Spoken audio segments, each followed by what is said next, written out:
কচি মাল যাইতেছে হইতেছে, আসো, ফের রাতের ঘুম হয় না স্বামী ছাড়া। দুঃখের হাসি, সুখের হাসি না। দুঃখের হাসি কোনটা, সুখের হাসি কোনটা, একটু বুঝাই দেন। সুখের হাসি হয়তো যদি স্বামী থাকতো, যেহেতু স্বামী নেই এই বয়সে, স্মার্ট বয়সে স্বামী ছাড়া আমি, এই বয়সে কি স্বামী ছাড়া থাকলে কতটুক সুখ জীবনে আসে সেটা তো বুঝতেই পারতেছেন।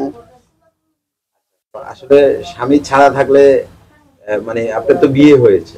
যে বিয়ে হয়েছে, বিয়ের পরে স্বামী ছাড়া মেয়েরা থাকলে কি হয়, কি ধরনের প্রবলেম গুলো হয় সেটা যদি একটু বলতেন।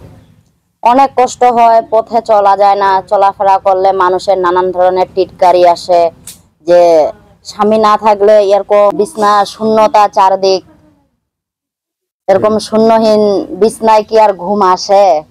ঘুম আসার জন্য তো হইতেছে একটা স্বামীর প্রয়োজন আছে।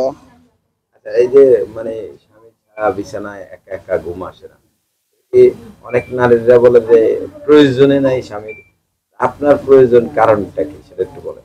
তাদের মনে হয়তো ভালোবাসা নেই, এই জন্য তাদের প্রয়োজন নেই, কিন্তু আমার মনে তো ভালোবাসা আছে। তাই পথ চলতে গেলে একটা স্বামীর অবশ্যই দরকার আছে। সে সারাদিন কাজে কামে থাকবে, রাত্রে স্বামী পাশে থাকাটাই স্বাভাবিক।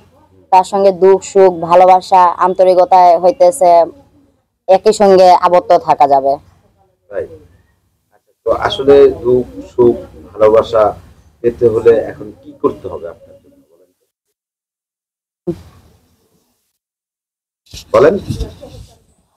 যে হইতেছে আমার এই দুঃখটা বুঝবে, আমার ভালোবাসাটা শেয়ার করে নিবে, আমি সেরকম একটা লোক চাই। সে বয়স্ক হোক আর জুয়ানি হোক, বয়স্ক জুয়ান নিয়ে কোনো ভেদাভেদ নেই। আর সব থেকে বড় কথা হচ্ছে আমি 5 ওয়াক্ত নামাজ পড়ি, কোরআন পড়ি, মানে ইমানের পথে চলি। যে আমার দায়িত্ব নিবে আশা করি সেও যাতে 5 ওয়াক্ত নামাজি হয়।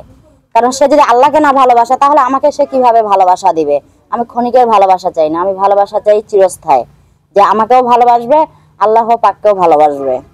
আচ্ছা, তো আসলে আপনাকে ভালোবাসতে হলে 5 ওয়াক্ত নামাজ পড়তে হবে, এটাই বুঝাইতে চাচ্ছেন? জি, আপনি নামাজ পড়েন?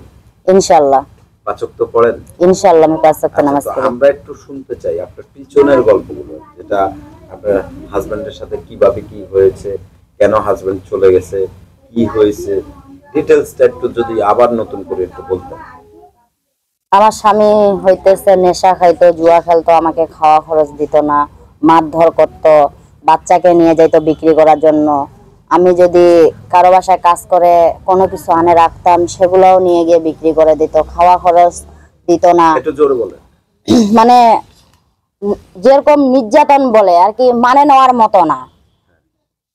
এইভাবে করতে করতে মনে করেন বাচ্চাটা হয়ে গেল, বাচ্চাটা হওয়ার পরে বাচ্চাটা তো বড় হইলো, বাচ্চাটার লেখাপড়া খরচ, নিজের একটা খরচ, সেই খরচটা যদি সে না চালায় তাহলে কিভাবে জীবন এগিয়ে যাবে? কিন্তু জীবন তো এগিয়ে নিয়ে যাইতে হবে, কিন্তু সে স্বামী যদি ঠিক না থাকে তাহলে তো এগিয়ে নিয়ে যাওয়া অসম্ভব হয়ে যাচ্ছে। আচ্ছা, তো আসলে